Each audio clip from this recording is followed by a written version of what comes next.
Sejumlah lembaga merilis hasil survei terbarunya seusai pelaksanaan debat Capres-Cawapres 2024.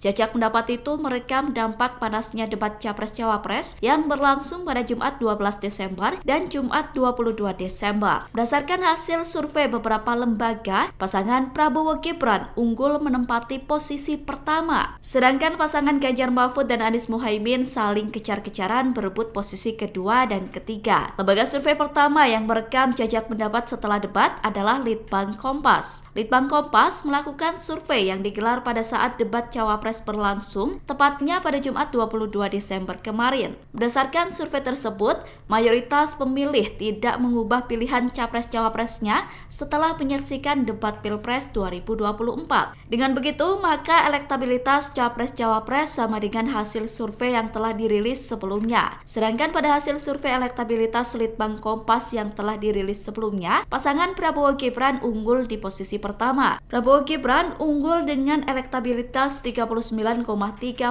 sedangkan posisi kedua ditempati pasangan Anies Muhaimin dengan elektabilitas 16,7%. Pada momen itu, untuk pertama kalinya Anies Muhaimin mengalahkan pasangan Ganjar Mahfud. Sementara Ganjar Mahfud sendiri berada di posisi terakhir dengan elektabilitas 15,3%. Adapun survei Litbang Kompas melibatkan 1.364 responden dengan tingkat kepercayaan 95% serta margin of error lebih kurang 2,65%. Kemudian lembaga survei kedua yang merilis jajak pendapat setelah debat adalah Center for Political Communication Studies atau CPCS. Dalam survei tersebut, elektabilitas Prabowo Gibran masih unggul di posisi pertama. Bahkan elektabilitas mereka bertahan di atas 50%, tepatnya 51,7%. Sementara posisi kedua kembali ditempati Anies Muhaimin yang berhasil menyalip Ganjar Mahfud dengan elektabilitas 21,8%.